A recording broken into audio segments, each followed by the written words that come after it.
जय मसीह की। आप सबको मैं amazing life church Hindi online service में स्वागत करती हूँ। मैं खासकर उन लोगों को भी स्वागत करना चाहती हूँ जो आज हमारे सर्विस को पहली बार देख रहे हैं। आप सबको प्रभु आशीष दे।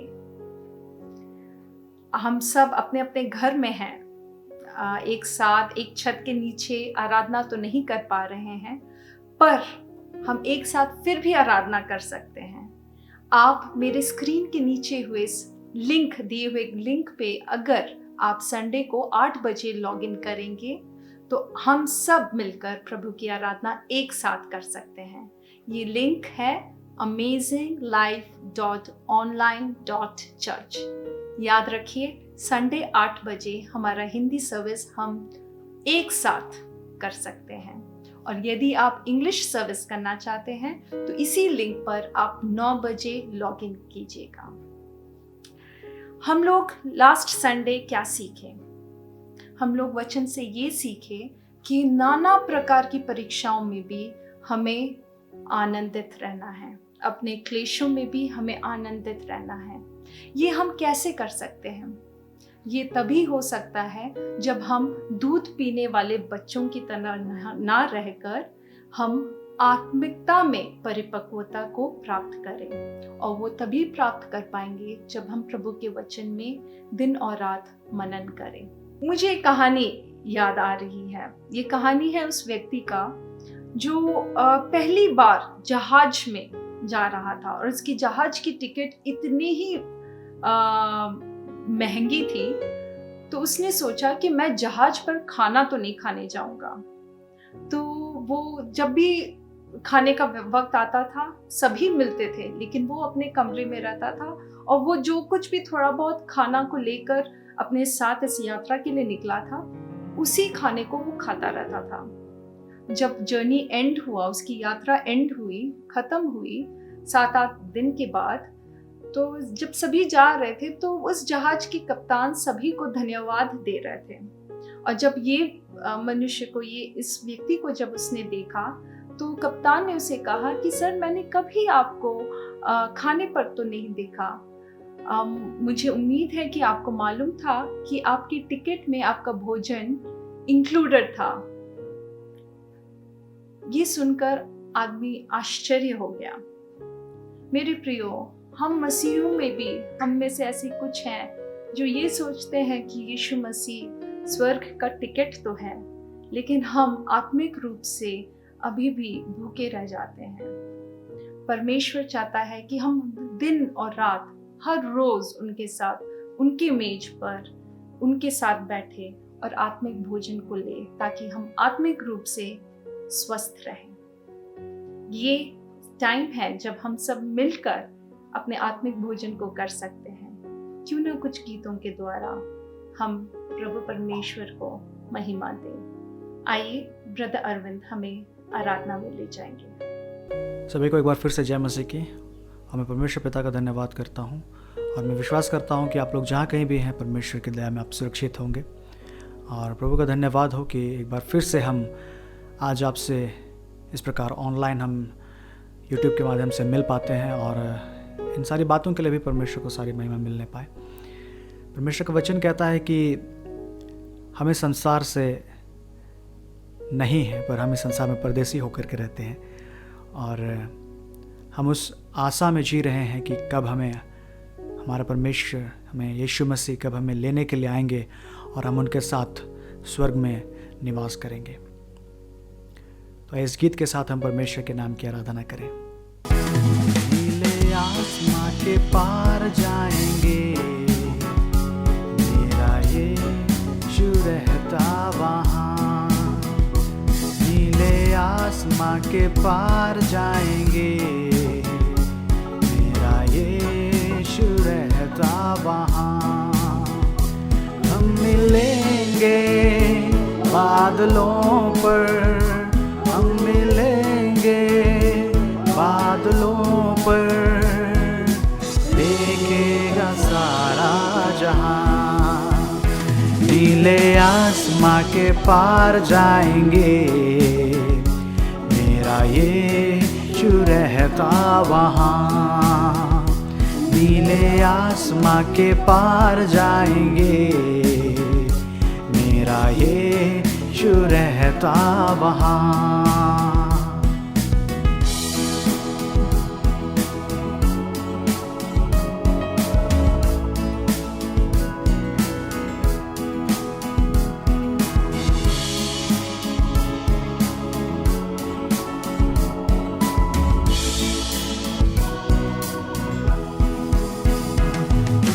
कोई भी वादा ना होता अधूरा, हर एक वादा उसका होता है पूरा। उसका कोई भी वादा, उसका कोई भी वादा ना होता अधूरा, हर एक वादा उसका होता है पूरा। उसका कोई भी वादा, के आने का वादा भी पूरा होगा, देखेगा सारा जहां। उसके आने का वादा भी पूरा होगा, देखेगा सारा जहां। नीले आसमां के पार जाएंगे, मेरा यीशु रहता वहाँ। नीले आसमां के पार जाएंगे, मेरा यीशु रहता वहाँ। हम मिलेंगे बादलों पर, हम मिलेंगे बादलों पर, देखेगा सारा जहां। नीले आसमां के पार जाएंगे, मेरा यीशु रहता वहाँ। नीले आसमां के पार जाएंगे, मेरा यीशु रहता वहाँ।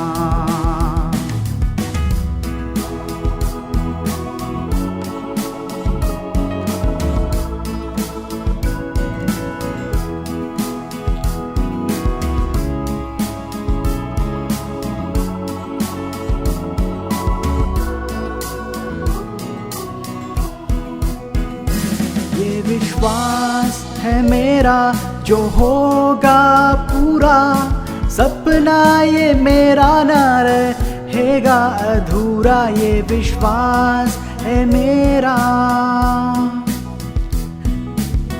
परमेश्वर पिता, हमारा यह विश्वास है प्रभु जी, और ये हमारी आशा है प्रभु जी कि आपका वचन कभी टलता नहीं है प्रभु जी। और परमेश्वर पिता, आपने हमसे यह वायदा किया है प्रभु जी कि एक दिन परमेश्वर पिता हम आपके साथ रहेंगे। परमेश्वर पिता, हम इस बात के लिए आपका धन्यवाद करते हैं जी।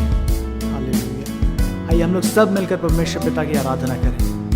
विश्वास है मेरा जो होगा पूरा, सपना ये मेरा ना रहेगा अधूरा। ये विश्वास है मेरा। संग हम रहेंगे अपने यीशु के, देखेगा सारा जहां।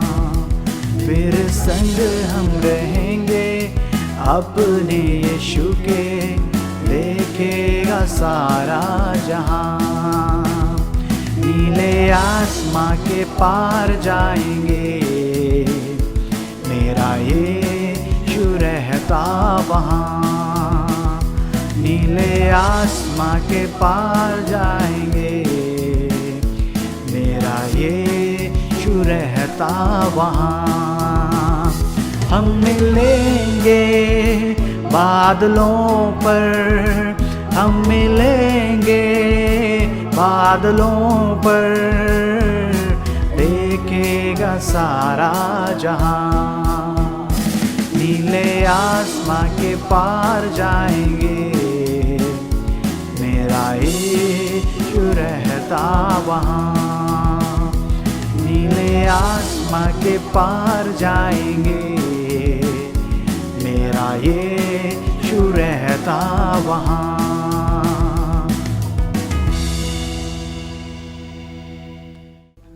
प्रभु जी एक बार फिर से हम आपकी उपस्थिति में आते प्रभु जी।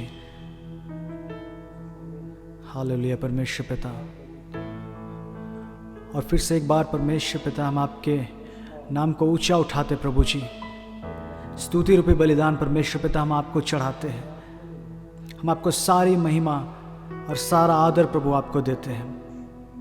और फिर से पिता एक बार फिर से आपके नाम को ऊंचा उठाते हैं प्रभु जी। हम आपकी स्तुति और आराधना करते हैं प्रभु जी।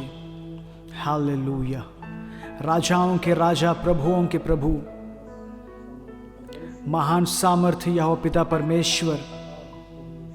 हालेलुया प्रभु जी। प्रभु आपको सारी महिमा और सारा आदर मिलने पाए। हालेलुया।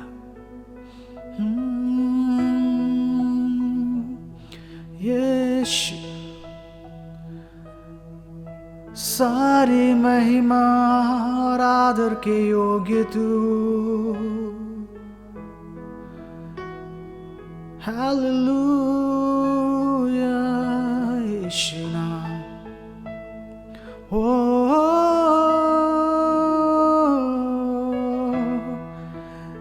तेरा नाम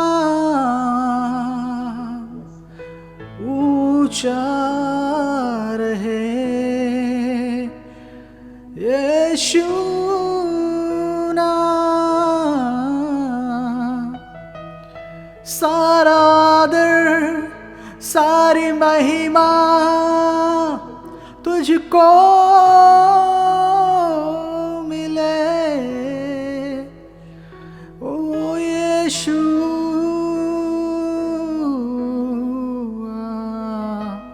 हालेलुया। ओ राजाओं के राजा, ओ आराधना तेरी। मिले आदर और महिमा तुझे, ज्ञान और धन्यवाद प्रभु। मिले आदर और महिमा तुझे, ज्ञान और धन्यवाद प्रभु। मिले स्तुति और शक्ति प्रशंसा सदा सर्वदा।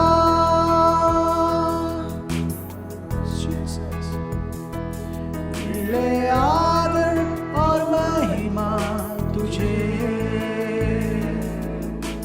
ज्ञान और धन्यवाद प्रभु। मिले स्तुति और शक्ति प्रशंसा सदा सर्वदा। सर्वशक्तिमान प्रभु परमेश्वर, जो है और था और रहेगा। सर्वशक्तिमान प्रभु परमेश्वर, जो है और था और रहेगा। तेरी ही महिमा होवे सदा मेरे जीवन में। तेरी ही महिमा होवे सदा मेरे जीवन में। ओ यीशु लॉर्ड, ओ यीशु, तेरी ही महिमा मेरे जीवन में। सारे आदर के योग्य तू है, सारी महिमा के योग्य भी। तेरा नाम ऊंचा हो। हालेलुया ओ यीशु। मिले आदर और महिमा तुझे, ज्ञान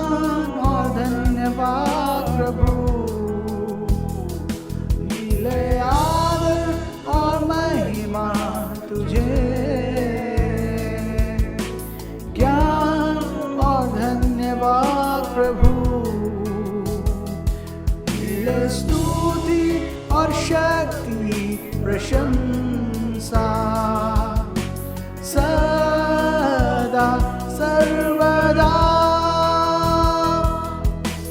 सर्वशक्तिमान प्रभु परमेश्वर जो है और था और रहेगा, की महिमा होवे सदा। मेरे जीवन में तेरी महिमा होवे सदा।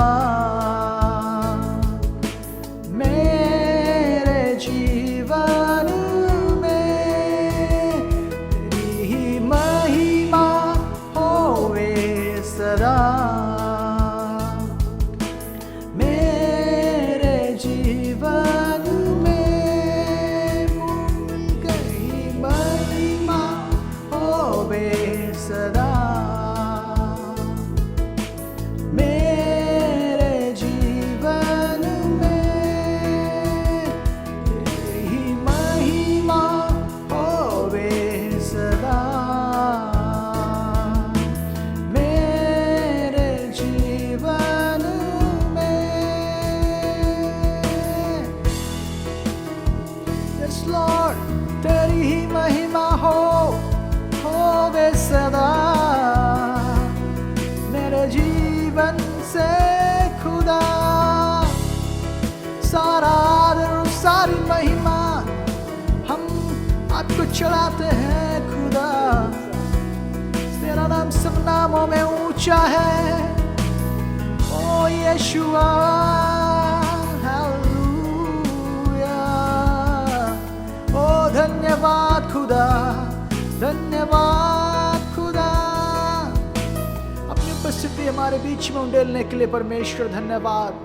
धन्यवाद पवित्र आत्मा। हालेलुया।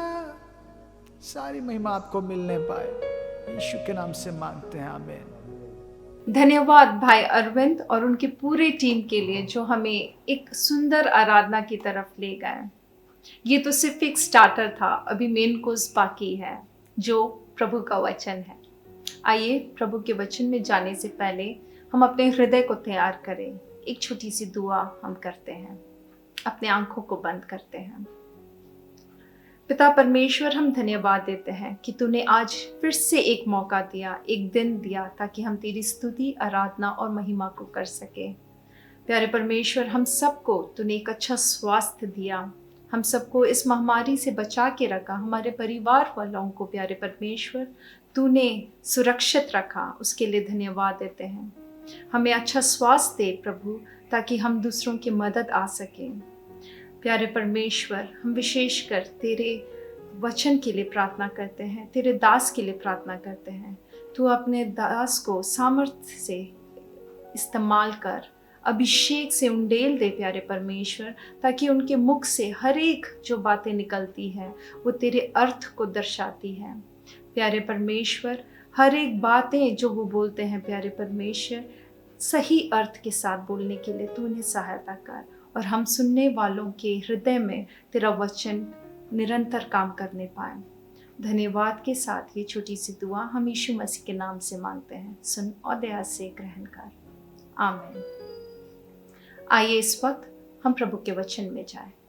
सभी को जय मसीह की। फिर से एक बार आपके घरों में परमेश्वर की आराधना करने का एक अवसर मिला, इसलिए हम प्रभु को धन्यवाद देते हैं। हम एक बड़ी ही मुश्किल घड़ी से जा रहे हैं और ऐसा परिस्थिति हमारे जीवन में कभी नहीं आया कि इतने दिन हमें लॉकडाउन में रखा गया हो, अपने घरों में बंद रखा गया हो। मगर इस वक्त भी जो प्रभु पे विश्वास करते हैं वो डर और भय और शक और शंकाओं में नहीं जीते, मगर वो परमेश्वर की आनंद में जीते हैं। प्रभु का आनंद हमारी ताकत है, परमेश्वर का वचन कहता है, वो हमारा बल है। तो यदि हम में से किसी का भी आनंद प्रभु में घट गया है तो हम चाहते हैं कि उसके वचन में हम गौर करें, हम ध्यान लगाएं, क्योंकि यदि प्रभु का आनंद घट जाता है तो भय हमारे ऊपर में जय प्राप्त करता है। और जहां हम प्रभु के आनंद में बढ़ते हैं, भय और डर से हम नाता छोड़ते हैं और हम प्रभु में आनंदित रहते हैं। आज का वचन हम शुरू करने जा रहे हैं और माफ कीजिए, और हम ये भी आज सीखने की कोशिश करेंगे जो पिछले हफ्ता हमने देखा था याकूब की पत्री और रोमी के किताब से। याकूब की पत्री पहला अध्याय में हमने देखा था कि तुम्हारे जीवन में जो अनेक प्रकार की परीक्षाएं आती है, इसके लिए तुम क्या हो जाओ, आनंदित हो जाओ। रोमन्स में जब हम गए थे, हमने देखा कि अपने क्लेशों में भी घमंड करो, और हमने कहा था कि क्लेश में घमंड कैसे हो सकता है। I mean, अनेक प्रकार की समस्याएं जब हमारे जीवन में आएगी तो बाइबल हमें आनंदित रहने कह सकती है, मगर हम आनंदित कैसे रह सकते हैं, ये कैसे मुमकिन है? और इसी विषय पर हम आज आगे बढ़ना चाहते हैं और हम देखते हैं परमेश्वर का वचन क्या सिखाना चाहेगा। मैं आपको एक वचन सबसे पहले लेकर जाना चाहता हूं, प्रेरितों के काम उसके 5वां अध्याय उसका 41वां पद। प्रेरितों के काम उसका 5वां अध्याय उसका 41वां पद, वहां इस प्रकार से कहता है, वे सब बात से आनंदित होकर महासभा के सामने से चले गए और हम उसके नाम के लिए अपमानित होने के योग्य हो ठहरे। वे इस बात से, 41वां पद, वे इस बात से आनंदित होकर महासभा के सामने से चले गए कि हम उसके नाम के लिए अपमानित होने के योग्य तो ठहरे। ध्यान दीजिएगा, प्रेरितों के बारे में लिखा हुआ है ना।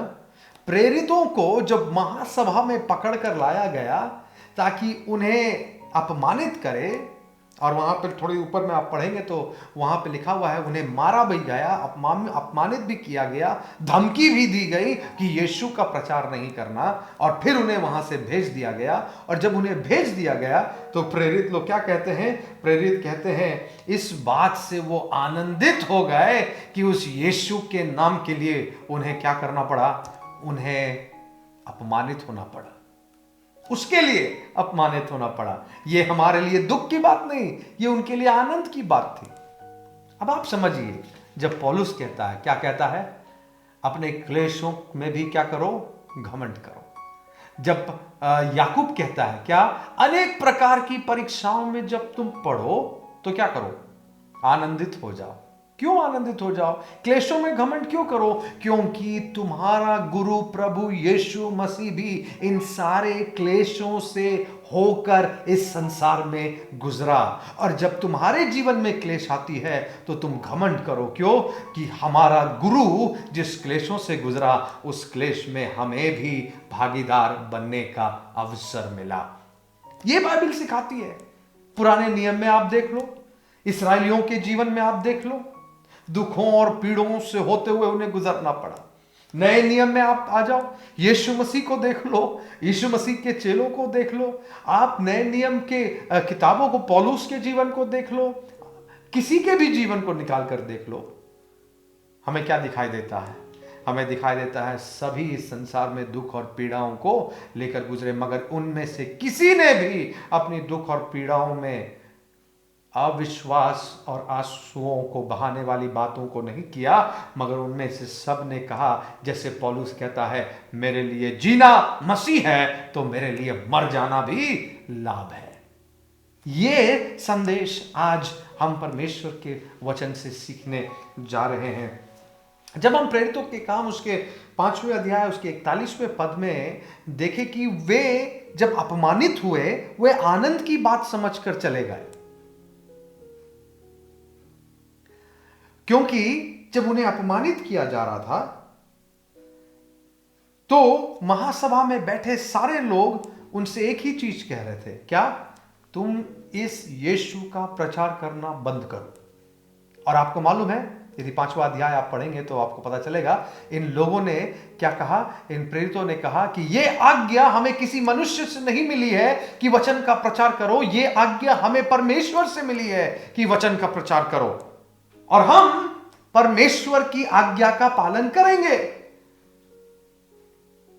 मैं आपसे आज पूछता हूं, क्या आपको और हमको परमेश्वर ने कोई आदेश बाइबल में दिया है जिसको हम महाआदेश भी कहते हैं?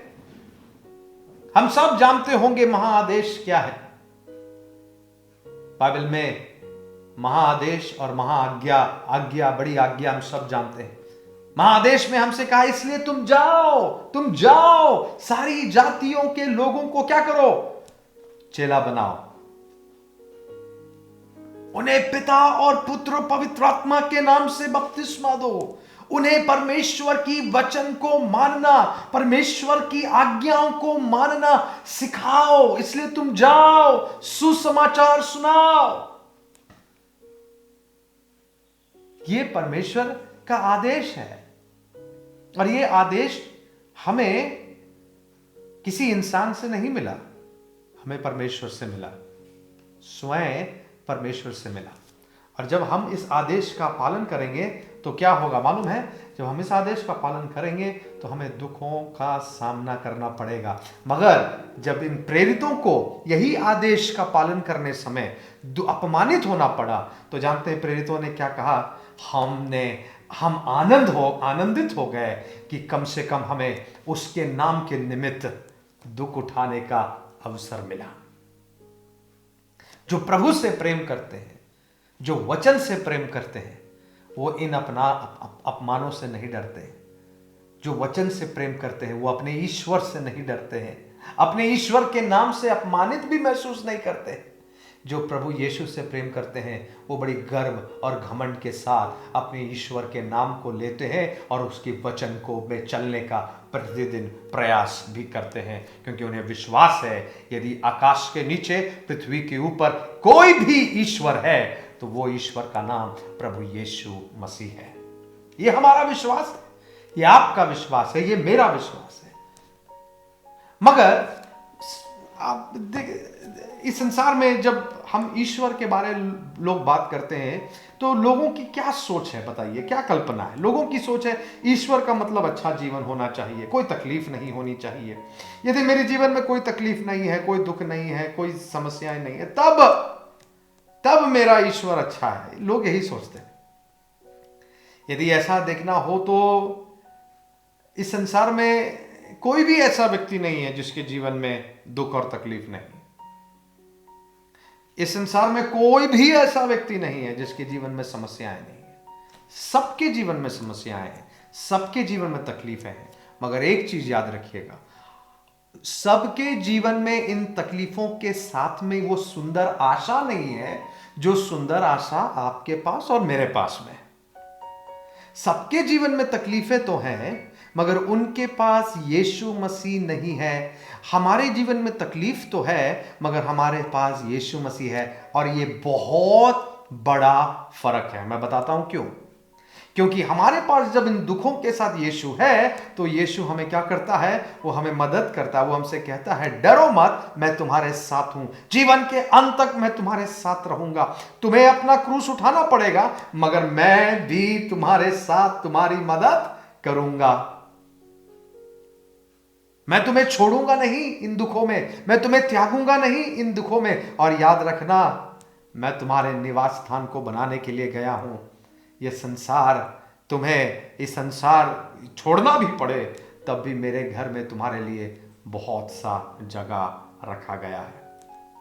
हमारे पास आशा है, ये आशा इस संसार के पास नहीं है। और इसलिए इस आशा होने के बावजूद इसलिए हम दुखों और पीड़ाओं को भी सहते हुए आगे निकल सकते हैं। एक चीज देखिए, दूसरा तिमोथी उसका 3 उसका 12, दूसरा तिमोथी उसका 3रा अध्याय उसका 12वां पद क्या कहता है? वो कहता है, पर जितने मसीह यीशु में भक्ति के साथ जीवन बिताना चाहते हैं वे सब सताए जाएंगे। ध्यान से सुनिएगा, जितने मसीह यीशु में भक्ति के साथ जीवन बिताना चाहते हैं वे सब सताए जाएंगे।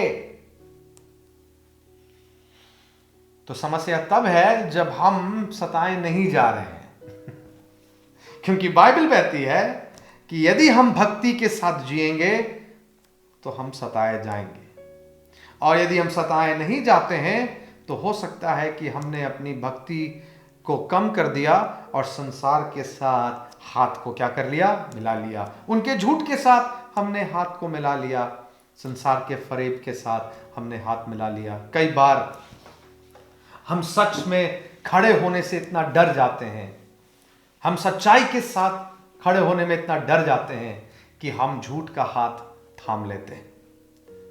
मगर परमेश्वर का वचन कहता है, यदि तुम प्रभु यीशु की भक्ति में अपने जीवन को बिताओगे तो याद रखना तुम जरूर सताए जाओगे।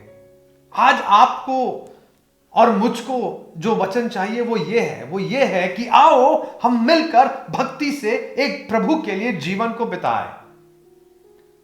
हमें जो वचन सुनना वो ये है, भक्ति से जब तुम जियोगे तुम्हें तकलीफ होगा, लोग तुम्हारी बातें समझेंगे नहीं। जब तुम प्रभु यीशु मसीह का सच्चा प्रचार वचन लोगों को बताओगे तो लोग उसका इनकार करेंगे, क्योंकि लोगों को यीशु नहीं चाहिए, लोगों को उनकी शिक्षा नहीं चाहिए, लोगों को यीशु से प्रेम नहीं है, मगर लोगों को क्या चाहिए? लोगों को सिर्फ अपनी सुख और अपनी सुविधाएं से उन्हें मतलब है। और यदि वो सुख और सुविधाएं धर्म को पालन करने से मिलता है तो लोगों को कोई दिक्कत नहीं है धर्म को पालन करने में। इसलिए तो इतने सारे धार्मिक लोग हैं, मगर यीशु मसीह के पीछे चलने वाले बहुत ही थोड़े लोग हैं। इतने सारे धार्मिक लोग हैं। आपको याद होगा प्रभु यीशु मसीह का वचन में कहता है कि जब स्वर्ग में आओगे तो कई लोग कहेंगे, प्रभु मैंने तेरे नाम से क्या नहीं अद्भुत काम किया, मैंने तेरे नाम से दुष्ट आत्माओं को भी निकाला, प्रभु तू देख मैं तेरे नाम से तेरे इतनी बड़ी बड़ी काम को किया। और प्रभु ने क्या कहा उनसे? बाइबल बताती है प्रभु ने उनको देखकर कहा, माफ करना मैं तुझे जानता नहीं हूं, जानता नहीं हूं। प्रभु तू मुझे नहीं जानता, मैं बचपन से तुझे जानता हूं और तू मुझे नहीं जानता।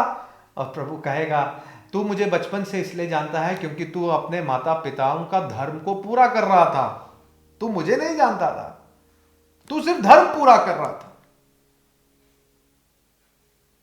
क्योंकि जो मुझे जानते हैं वो धर्म को पूरा नहीं करते, वो मेरी आज्ञाओं पर चलने का प्रयास करते हैं। वो झूठ के साथ हाथ मिलाने की कोशिश नहीं करते, वो संसार के पाप के साथ अपने आप को देने के प्रयास में नहीं रहते, मगर निरंतर इस युद्ध में वो बने रहते हैं कि किस प्रकार मैं प्रभु की आज्ञा आज पूरा करूं, किस प्रकार मैं प्रभु के वचन को पूरा करूं, किस प्रकार मैं उसका गवाही दूसरों के सामने बनूं। क्योंकि उसने हमें आदेश दिया है, जाओ सारी जातियों को सुसमाचार सुनाओ। किस प्रकार हम इस आज्ञा को पूरा कर सकते हैं? क्या आप धर्म को पूरा कर रहे हैं या आप सचमुच यीशु के पीछे चल रहे हैं? धर्म हमें उसका राज्य नहीं ले जाएगा, मगर यीशु हमें अपना राज्य जरूर ले जाएगा।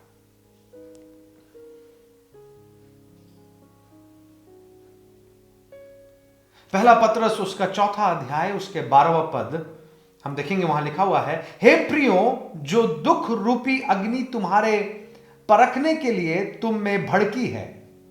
ध्यान दीजिएगा, हे प्रियो, जो दुख रूपी अग्नि, दुख रूपी अग्नि। मैं देखता हूं इस ट्रांसलेशन में कैसा लिखा हुआ है। पहला पत्रस उसका 4 अध्याय मैं फिर से पढ़ रहा हूं, पहला पत्रस उसका 4 उसका 12, हे प्रियो, जो दुख रूपी अग्नि तुम्हारे परखने के लिए तुम में भड़की है, इससे यह समझकर अचंभा ना करो कि कोई अनोखी बात तुम पर बीत रही है। हे प्रियो, जो दुख रूपी अग्नि तुम्हारे परखने के लिए तुम में भड़की है, इससे यह समझ के अचंभा ना करो कि कोई अनोखी बात तुम पर बीत रही है। आप समझ रहे? तुम्हें परखने के लिए जो दुख रूपी अग्नि गिरी है, उस अग्नि को लेकर तुम ऐसा अचंभा ना करो कि क्या क्यों हो रहा है, कि क्या हो गया, क्या मैं मसीह नहीं हूं, क्या प्रभु मेरे साथ नहीं है, क्या प्रभु ने मुझे छोड़ दिया, क्या प्रभु ने मुझे त्याग दिया, मेरे जीवन में दुख क्यों, मेरे जीवन में क्लेश क्यों? ऐसी अचंभा ना करो। बाइबल बताती है ये दुख रूपी अग्नि तुम्हें परखने के लिए किसने दिया है? परमेश्वर ने दिया है। ये संसार में, यीशु मसीह ने कहा ये संसार में तुम्हें दुख तो होगा, मगर आज मुझे नहीं मालूम कि कितने मसीही इस बात को समझते हैं, क्योंकि अनेक मसीही सिर्फ एक ही चीज के लिए प्रार्थना करते हैं और करवाना चाहते हैं। वो प्रार्थना करते हैं, पास्टर प्रार्थना कीजिए कि मुझे आशीष मिले। वो प्रार्थना करवाना चाहते हैं कि प्रभु की आशीष उन पर आए। प्रार्थना करते हैं कि प्रभु मुझे आशीषित कर। और आशीषित का मतलब क्या होता है? क्या मतलब होता है आशीष का मतलब? क्या हम समझते हैं कि हमारे जीवन में दुख आना भी एक आशीष है? जैसे कि प्रभु के चेले समझते थे, जब उनको दुख मिला तो वो आशीष समझकर आनंदित हो गए कि ये हमारे लिए सबसे बड़ी आशीष है कि यीशु मसीह जो मेरा गुरु है, जिन दुखों से होकर गुजरा, उसका छोटा सा भाग मुझे भी मिल गया। ये सोचकर वो आनंदित हो गए। क्या हम और आप अपने दुखों में वैसे आनंदित होते हैं जैसे चेलों ने हुआ? यदि नहीं होते हैं तो अभी तक हम उसके चेले नहीं बने हैं, क्योंकि यदि हम परमेश्वर से प्रेम करेंगे तो चाहे वो हमें दुख दे, चाहे हमें सुख दे, हमारा प्रेम हमारी दुख और सुख के वजह से ऊपर प्रेम बढ़ेगा और घटेगा नहीं। हमारा प्रेम उस पर सदा ही सदा बना रहेगा। इस वक्त में भी जब हम तकलीफों में हैं, मैं इन दिनों में कई गवाहियों को सुन रहा हूं कि हमारा परमेश्वर कैसे अद्भुत कार्य को इस संसार में कर रहे हैं। कई गवाहियों को सुन रहा हूं और किस प्रकार इस विपरीत अवस्था में भी परमेश्वर अपने लोगों के लिए द्वारों को खोल रहे हैं। उनके दुख में उनके हाथ को पकड़कर उन्हें चला रहे हैं। उन्हें अभी भी प्रभु से प्रेम है और अभी भी प्रभु से आशा लगी हुई है। सारी गवाहियों को आपके साथ बांट नहीं सकता, मगर हम इंतजार कर रहे हैं कि चर्च जब हम मिलेंगे, लॉकडाउन जब खत्म होगा, हम सब साथ जब आएंगे, एक भवन में आएंगे, हम उन सारी गवाहियों को सुनेंगे जो इतने दिनों के अंदर में परमेश्वर आपके और मेरे जीवन में दे रहा है। और मैं चाहता हूं उन गवाहियों को आप पकड़ कर रखें, सुरक्षित रखें। हम आएंगे, हम सुनेंगे और हम परमेश्वर की महिमा को करेंगे। याद रखना, बाइबल क्या बताती है? बाइबल यहां पर कहती है, जब तुम अग्नि परीक्षाओं में होकर चलो तो अचंबा मत करना कि कुछ अनोखी बातें हो रही। तुम्हारे गुरु यीशु मसीह को भी उन परीक्षाओं से होकर गुजरना पड़ा था। प्रेरितों के काम उसका 14 उसका 22। और चेलों के मन को स्थिर करते रहे और ये उपदेश देते थे कि विश्वास में बने रहो, और यह कहते थे हम बड़े क्लेश उठाकर परमेश्वर के राज्य में हमें बड़े क्लेश उठाकर परमेश्वर के राज्य में प्रवेश करना होगा। यहां पर प्रेरित लोगों को सिखा रहे हैं और बाइबल बताती है कि पौलुस को यहां पर मारा गया, उसे शहर के बाहर कर दिया गया। शहर के बाहर करने के बावजूद इतना मारा गया पौलुस को कि लोगों ने सोचा कि वो मर गया, वो अधमरा हो गया, और उसी प्रकार उसे शहर से बाहर फेंक दिया गया। मगर प्रेरितों के बीच में जब प्रार्थना वो करने लगे तो पौलुस फिर से उठा, शहर के अंदर फिर से गया और फिर से परमेश्वर की वचन को उसने प्रचार किया। और उसने लोगों को वहां पर चेले बनाए और उन चेलों को उसने क्या सिखाया? पौलुस ने उन चेलों को वहां पर सिखाया, मन स्थिर करते हुए ये उपदेश देते थे कि विश्वास में बने रहो, और ये कहते थे हमें बड़े क्लेश उठाकर परमेश्वर के राज्य में प्रवेश करना होगा।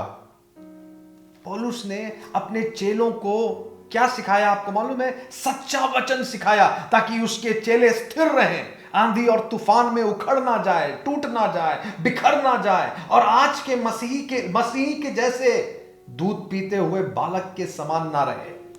इसलिए पौलुस ने उन्हें ठोस भोजन खिलाया। चेला बनाते साथ पौलुस ने यह नहीं कहा, चेला बनाते साथ पौलुस ने चेलों को यह नहीं सिखाया कि यीशु मसीह में तुम्हें धन मिलेगा, यीशु मसीह में तुम्हें चंगाई मिलेगा, यीशु मसीह में तुम्हें सारा संसार का सारी लोभ, सारा लालच तुम्हारा पूरा हो जाएगा। ये सारी झूठ की बातें पौलुस ने चेलों को नहीं सिखाया। जानते पौलुस ने क्या सिखाया चेलों को? चेले बनते साथ क्या सिखा रहा है पौलुस उन्हें सिखा रहा है, हमें बड़े क्लेश उठाकर परमेश्वर के राज्य में प्रवेश करना होगा। क्लेश उठाकर परमेश्वर के राज्य में, परमेश्वर के राज्य में जहां कोई क्लेश नहीं है,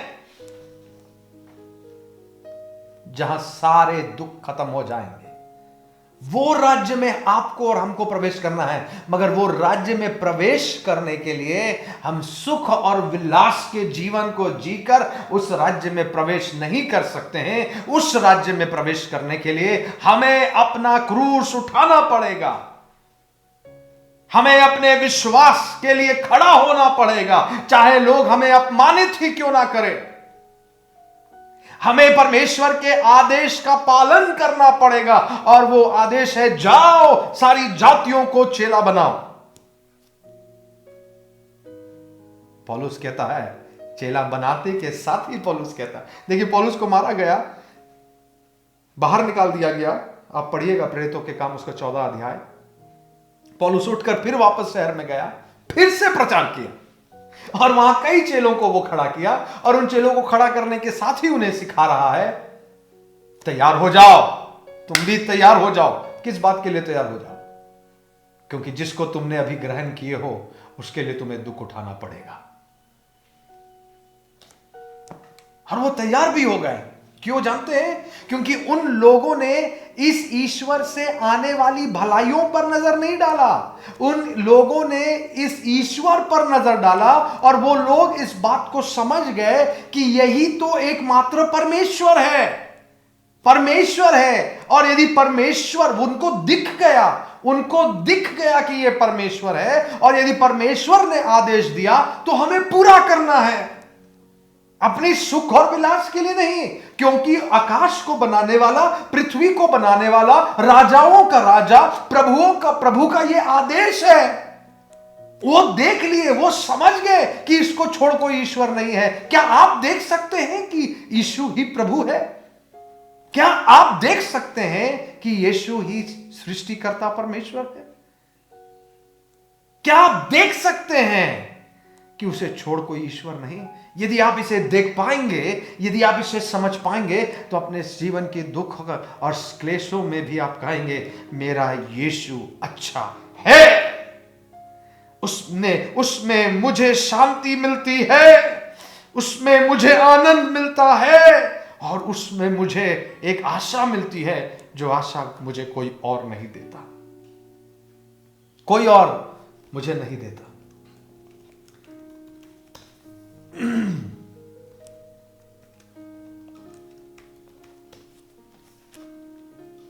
प्रभु यीशु मसीह ने मत्ती उसका 5वां अध्याय उसका 11 और 12 पद में प्रभु यीशु मसीह ने क्या कहा? प्रभु यीशु मसीह ने कहा, धन्य हो तुम जब मनुष्य मेरे कारण तुम्हारी निंदा करे। प्रभु यीशु मसीह ने खुद कहा। क्या लोग आज आपको प्रभु यीशु के कारण निंदित कर रहे हैं? कर रहे हैं तो अपने आप को धन्य समझो।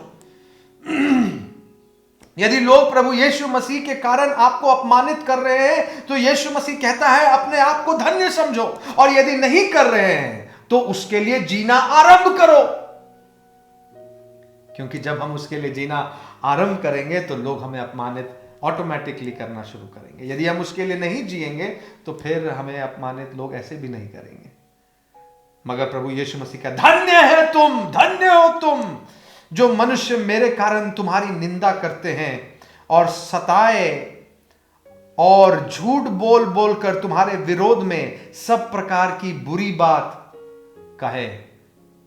झूठ बोलते हैं लोग आपके विपरीत, आपके बारे में, आपको अनेकों नाम से लोग पुकारते होंगे, आपका ठट्ठा लोग उड़ाते होंगे, आपका मजाक लोग उड़ाते होंगे। लोग कहते होंगे ये बेवकूफ है, और ये देखो नया प्रकार का ईसाई है, ये देखो नए पीढ़ी का धर्म को पालन करता। ऐसे अनेक सारी बातों को लोग कर, हो सकता है लोग आपको निंदित करें, आपके अड़ोस पड़ोस के लोग, आपके परिवार के लोग आपको हो सकता है निंदित करें, क्योंकि वो अभी भी धर्म से ऊपर नहीं देख पा रहे हैं, अभी भी अपनी भलाई से ऊपर नहीं देख पा रहे हैं, अभी भी सच्चा ईश्वर को नहीं देख पा रहे हैं। और हमारी प्रार्थना है कि परमेश्वर सारे आंखों को खोल दे, सारे हृदयों को खोल दे, कि लोग समझ जाए कि दुखों और वेदनाओं से होकर, इसलिए प्रभु यीशु मसीह ने कहा सकरा है वो मार्ग जो जीवन को लेकर जाता है, चौड़ा नहीं, सकरा है जो जीवन। यदि आप अनंत काल के जीवन में प्रवेश होना चाहते हैं, धर्म पूरा करने से नहीं होगा, दान दे देने से नहीं होगा, अपना नाम चर्च में लिखवा लेने से नहीं होगा, बपतिस्मा करवा लेने से नहीं होगा। हमें यीशु को जानना पड़ेगा, हमें यीशु के वचन पर चलना पड़ेगा। मैं आशा करता हूं आप समझ रहे हैं मेरी बात को। यदि नहीं समझ रहे हैं तो मैं प्रार्थना करता हूं पवित्र आत्मा से कि वो आपके हृदयों को और आपके मनों को आज की सुबह खोले, ताकि आप वचन को समझ सके कि हमें परमेश्वर ने धर्म पूरा करने नहीं, यीशु मसीह इसलिए आया था कि यहूदियों के धर्म से उन्हें आजाद करे। आजाद करके प्रभु यीशु मसीह खुद खड़ा हो गया और वो कहा मेरे पीछे चलो, क्योंकि मैं ही जीवन हूं, मैं ही मार्ग हूं, मैं ही सत्य हूं। यीशु ही मार्ग है, सत्य है, जीवन है। मैं आशा करता हूं कि हम यीशु को देख पाएंगे, किसी और को नहीं, हम यीशु को देख पाएंगे।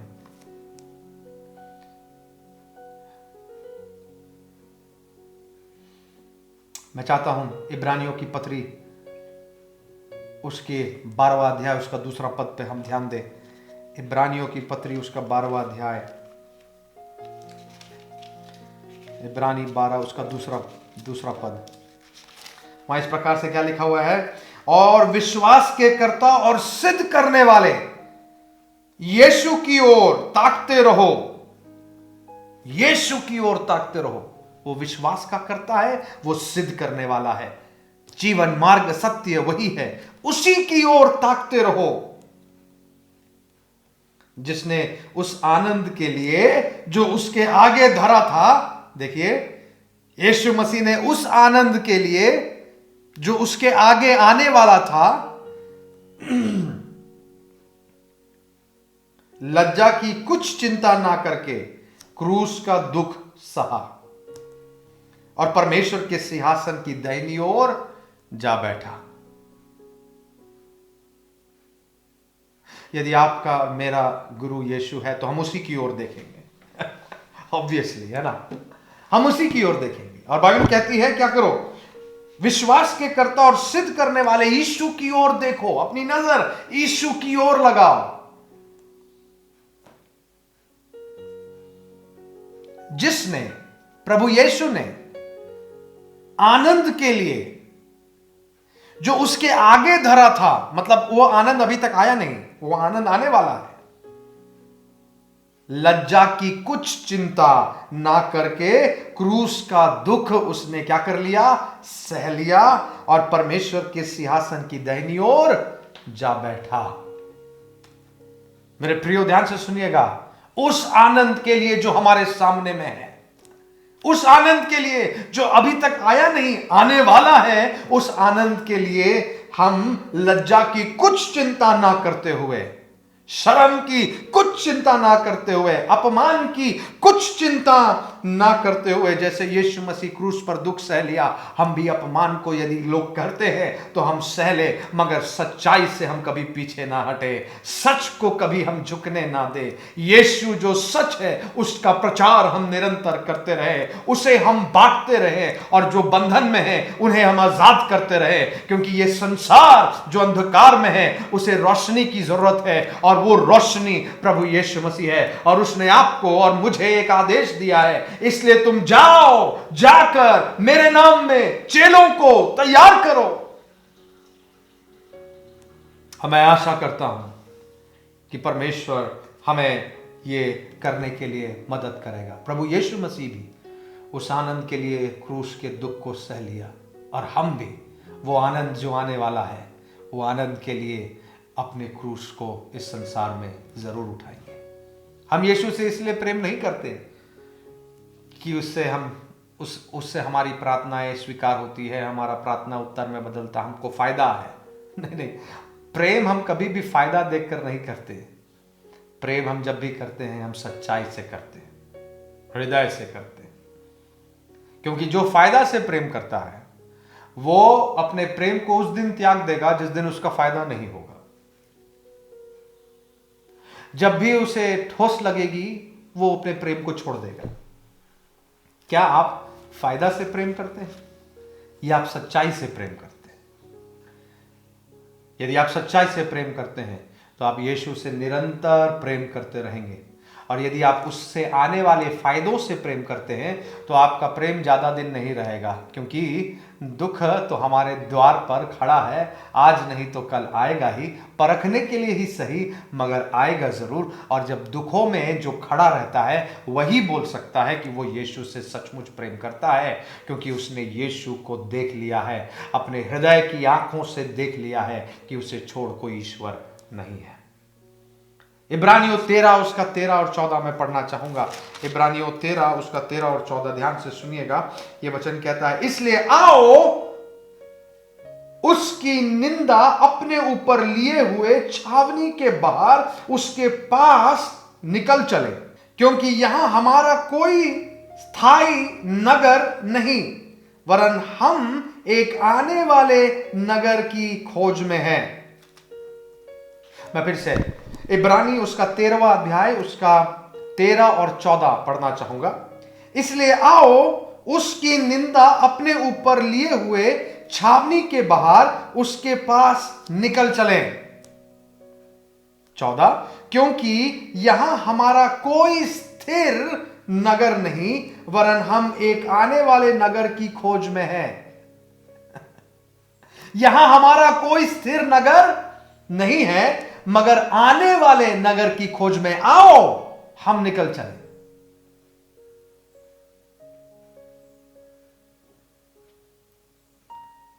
इसी इब्रानी उसका 10वां अध्याय उसका 34वां पद में इस प्रकार से लिखा हुआ है, 10 का 34, क्योंकि तुम कैदियों के दुख में भी दुखी हुए और अपनी संपत्ति भी आनंद से लुटने दिए, ये जानकर कि तुम्हारे पास एक और भी उत्तम और सर्वदा ठहरने वाली संपत्ति है। इब्रानियों की पत्री उसके 10वें अध्याय में उन लोगों से बात किया जा रहा है, उन लोगों के बारे में बताया जा रहा है जो प्रिजन में है, जो जेल में है। तो उनके बारे कलीसिया क्या कर रही है?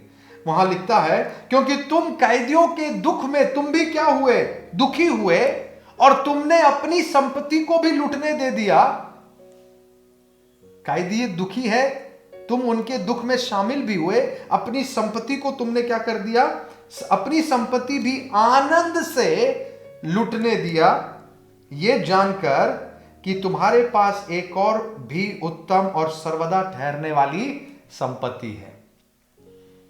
अपनी संपत्ति को आनंद से लुटने दिया। परमेश्वर के लोग जब उसे अपमानित कर रहे थे, उनकी संपत्ति को लूट रहे थे, जब लोग जेल में जा रहे थे, बाकी मसीही अपने धन से उनकी मदद कर रहे थे, बाइबल बताती है तुमने आनंद से अपनी संपत्ति को लूटने दिया।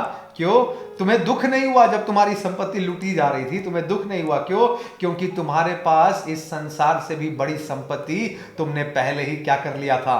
पा लिया था। और वो कौन है? प्रभु यीशु मसीह।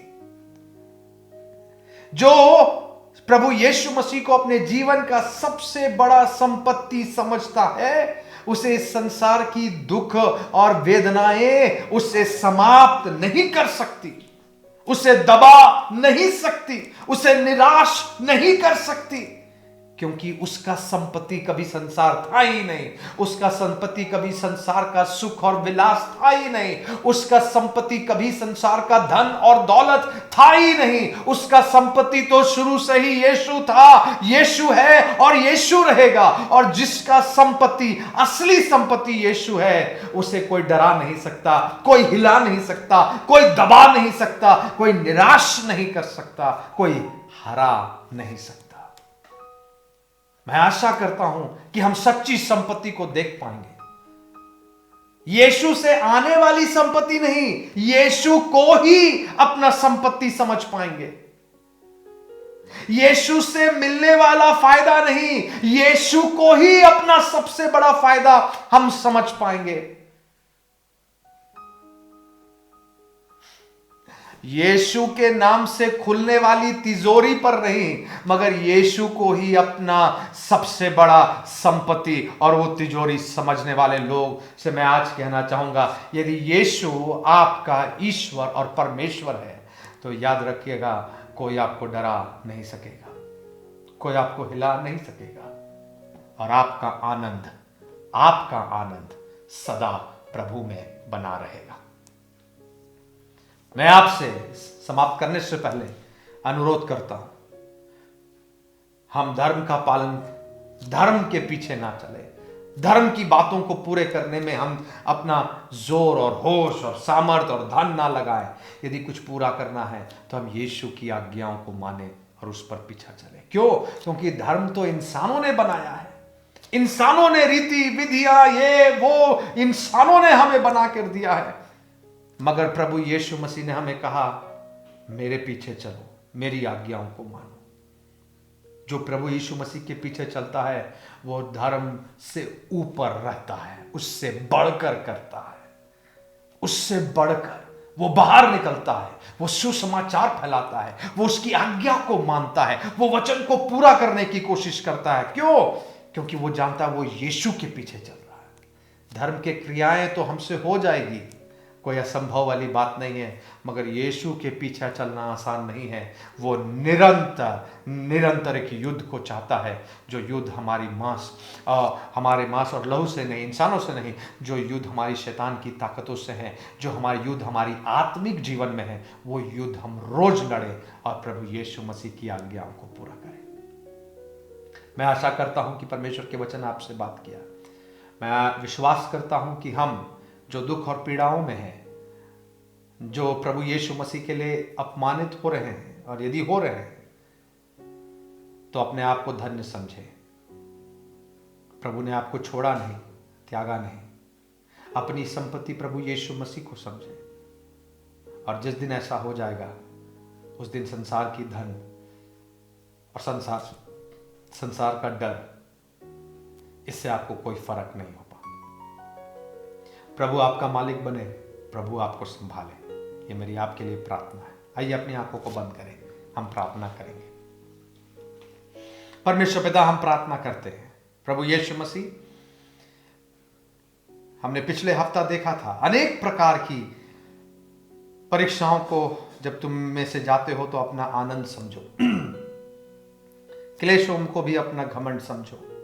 और आज हमने कई वचनों से यहां पर देखा, उन चेलों के जीवन को देखा, पौलुस के जीवन को। दुखों में गुजरते बाद भी उसने तेरा प्रचार करना बंद नहीं किया। हमने देखा उन्हें चेला बनाया, और चेला बनाने के बाद उन्हें क्या सिखाया? ईश्वर से मिलने वाली लाभ नहीं, उन्हें क्या सिखाया? उन्हें सिखाया ये सच्चा ईश्वर है। तुमने देखा, उसने जैसे ही लोगों ने उस सच्चा ईश्वर को देख लिया, पौलुस ने उससे सिखाया, तैयार हो जाओ, दुखों में आगे बढ़ने के लिए तैयार हो जाओ।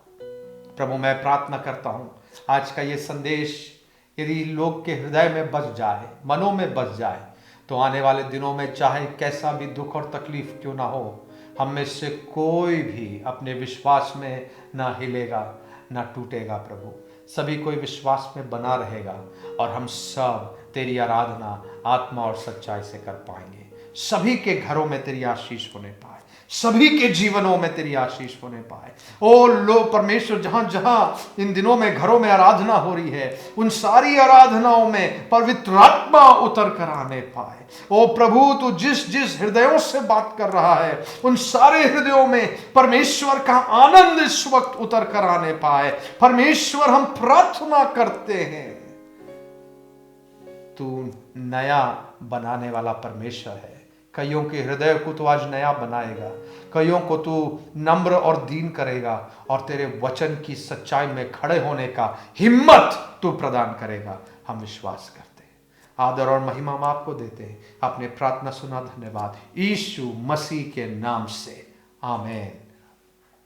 सभी को जय मसीह। प्रभु आपको आशीष दे।